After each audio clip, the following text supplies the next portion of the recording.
in this room knows, we've got one more day of early voting here in South Carolina. If you haven't voted yet by tomorrow, wait until Saturday and go vote, because we are not leaving anything to chance, ladies and gentlemen. I just want to ask a real quick question. There's a poll in this room, because this is my campaign crew, right? Volunteers! Who in this room was voting for Donald Trump in 2016? Who voted in 2020 for Donald Trump? Who is ready for the 47th president? I like this energy. This is the energy, folks, it's going to take to win. And you just heard it. This election is the most important election of any of our lifetimes. And I don't say that with any sort of hyperbole at all. We feel it right now in this country. We've had 3 years of Joe Biden in the White House. How's that working out for everybody? Can we even actually say that it's Joe Biden who's running? Let me ask you guys this. Does anyone actually believe that in 2020, 81 million people were so inspired? By a guy who could only get 10 people in votes. That he had the most massive turnout in the history. No, we don't believe that. But that is why everyone in this room is so important, because guys, we're leaving nothing to chance on this one. It starts on Saturday right here in the great state of South Carolina. And then we're taking it on 257 days from now to November 5th, where we get a huge victory, not for just Donald Trump, for the entire country. Right?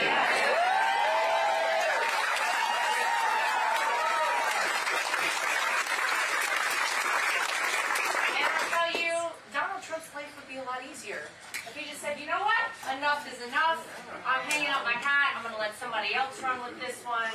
This is too much, because, let's face it, they have tried to do everything possible to destroy his life, this man, our family, his business, at every possible turn. They thought, you know what we'll do? We'll impeach him.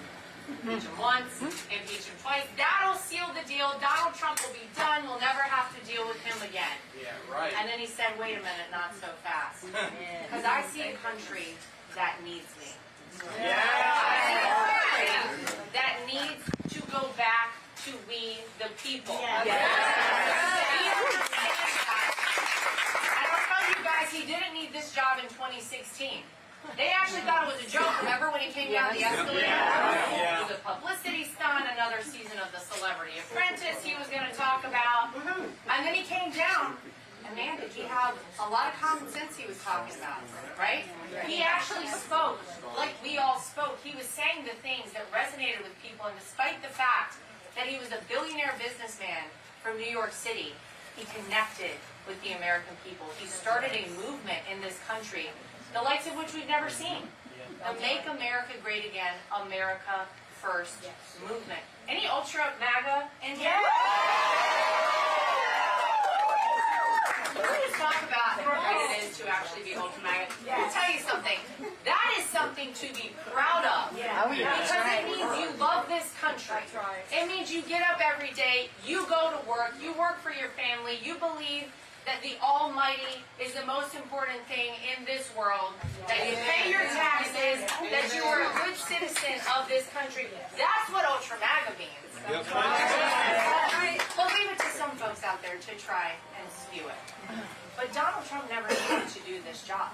He had a great life. He had all the money in the world. He had all the friends in the world. But he knew that this was his time. Before he ever came down that escalator and announced he was running for president, he actually sat down with our entire family and he said, you know guys, if I do this, it's not just about me. It's going to involve our entire family. And if I do what needs to be done for this country, believe me, they will come after us. And they're not just going to come after me. It's all of us who are involved. So I need to know that you guys understand what that means and that you're ready for that. And we were all like, yeah, absolutely. What would go wrong here?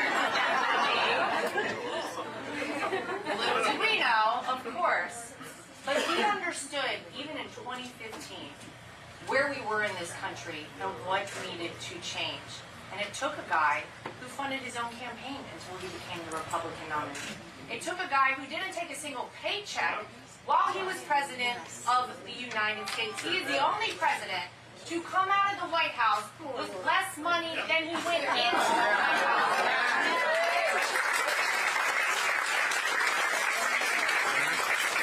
Either way, they go after him at every turn. They tried the impeachment. It just didn't work. So they said, we got it. We know when we'll take this guy down. We'll indict him. We'll get somebody to indict him. Let's slap an indictment on him. That'll end Donald Trump as we know it. And what happened?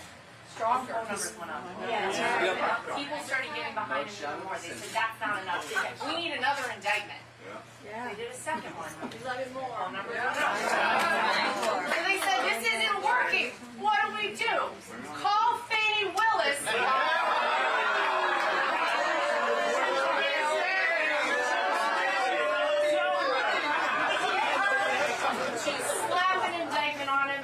She's at it, get her to release a mugshot. That'll take Donald Trump down.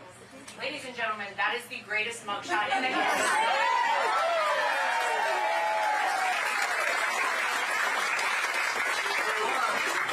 But something happened and something changed when that mugshot came out. Obviously, that's the best blue steel I've ever seen. But people really responded to that in a very different way than what they intended, right? People looked at that mugshot and they saw themselves in it. They saw the same system that hadn't been working for them was working against this guy. They said something's going on because all of this is being pulled into this one man. They really must want to keep him from going back in that White House. And that's true. We all know it in this room. The truth is that Donald Trump exposed so much during his first term in office. Not only did he do a lot of great things, I mean, talk about, historically low unemployment, trade deals with China, Mexico, Canada, peace agreements in the Middle East instead of wars starting in the Middle East, talks with Kim Jong-un to denuclearize the Korean Peninsula. We had things working in America. We had a closed border in America.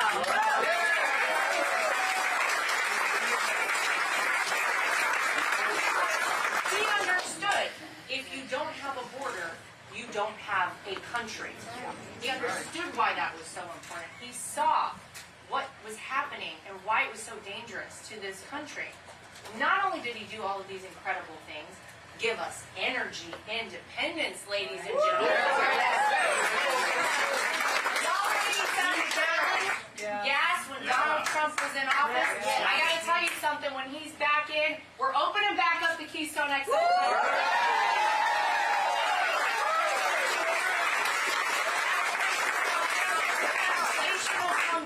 It'll give us a better standing on the world stage. It'll take money away from Russia to fund their war with Ukraine. It'll take money away from Iran to fund Hamas invading Israel. There are so many things that were great under a Donald Trump presidency, but possibly the greatest thing he did was expose what was going on. The rot at the core of Washington, D.C. And those very people are desperate to keep him out. They only have one problem. Nothing they put against him will succeed. Though they try, they will fail, because this man will never stop. He will never give up. He will never stop fighting for what he knows is right. And what is right is to give this country back to the people.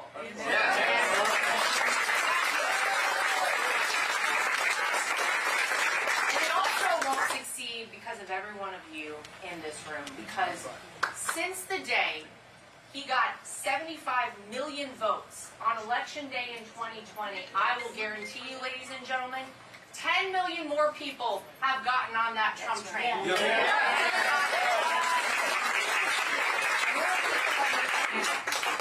And since the very beginning, I think we've all felt that God has been a part of this. We hear it all the time on the campaign trail in 2016 that people would pray for us, They pray for my father-in-law, and I truly believe that prayer works. Yes. This is a fight right now, not between Republican, Democrat, left versus right.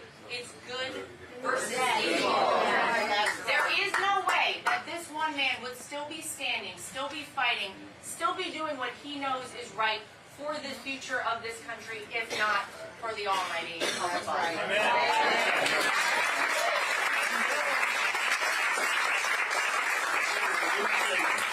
And for people who maybe were upset with the outcome of the 2020 election, you're looking at one. Believe me, no one put more into that, more of their blood, sweat, and tears than those of us in our family. And it was a very hard time for us to really see what was going on in this country and say, well, there's nothing else we can do. Joe Biden's going to take over. And it was a dark time for America, for a lot of people in this room. But sometimes things don't happen in our time. They happen in God's time. And I will tell you right now that I truly believe that we needed the past 3 years.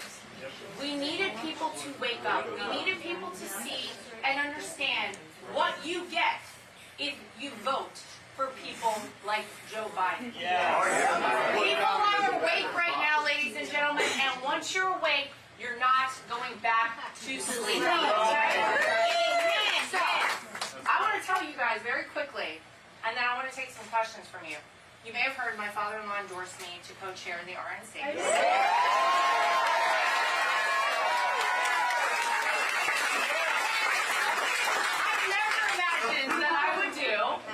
But I also never imagined that America would be at this point, that we would really be so bad off and really need someone to ultimately come and save us. So I'm here to do whatever I can to ensure that we get this country back on track.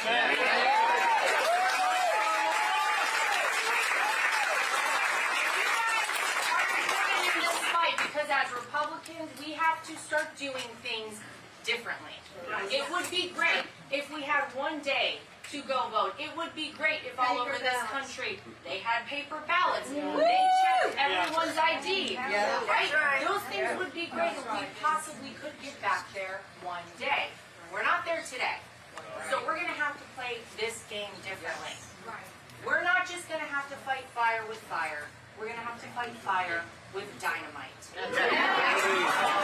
We better start getting people out to early vote the day you can in South Carolina, and then take people with you every day thereafter up until Election Day, so that we have so many votes banked for Donald Trump. Doesn't matter how many 3 a.m. dumps they have. Doesn't matter how many suitcases and ballots they have. Donald Trump will win. Yes.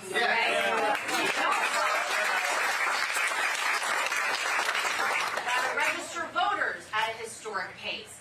We have to legally ballot harvest everywhere we possibly can in this country. Because let me tell you, that's what they've been doing on the other side.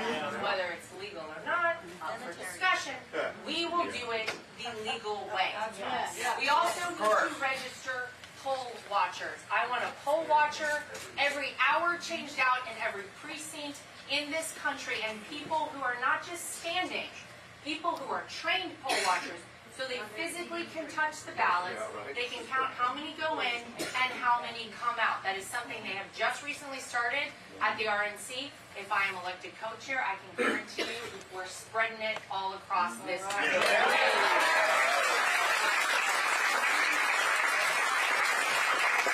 on top of that, I will ensure that every penny of every dollar goes to the causes that we, the people, care about. Donald Trump is the 47th president. Goes to expanding our lead in the House with patriots, with America First candidates.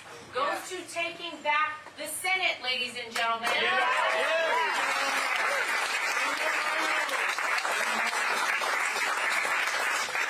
So I know this is the team on the ground here. Is there anything I can answer you guys want to know? Yes, sir. I would like everybody in this room to know, my name is Justin Scott, and I'm running for House of Representatives against Jim Clyburn.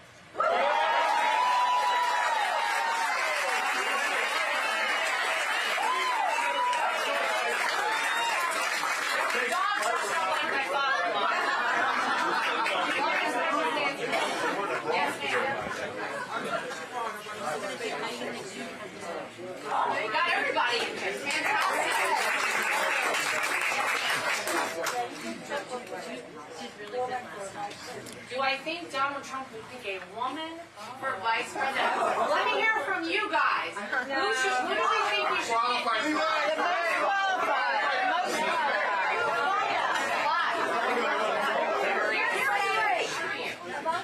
What I can assure you is that Donald Trump does not care how you look.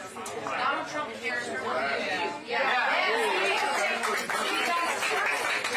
Possible for vice president. The person who he feels that he said, I think last night in his town hall with Laura Ingraham, he said, I want to pick a person who I know is ready to become president and is the right fit for this country should that person need to step in.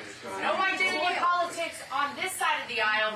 We go based on merit. We go based on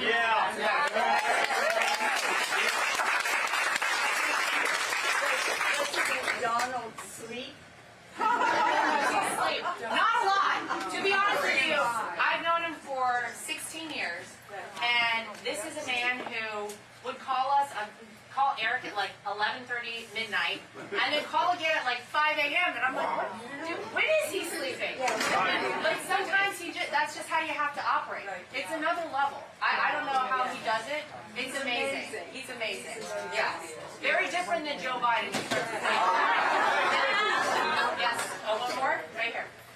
Yes, I'm wondering, what is the condition of the RNC funding right now for the presidential race? It's not great. So I'm not 100% sure what the exact number is, but I want to say it's somewhere in the neighborhood of like $5 million. And the Democrats, ladies and gentlemen, have hundreds of millions. We need to raise about $500 million between now and November 5th. So we got to make sure that people understand when they donate their money to the RNC, indeed it's going to go to causes that they care about and go exactly to the things we discussed. All right, guys, I just want to say one more time, thank you. God bless you.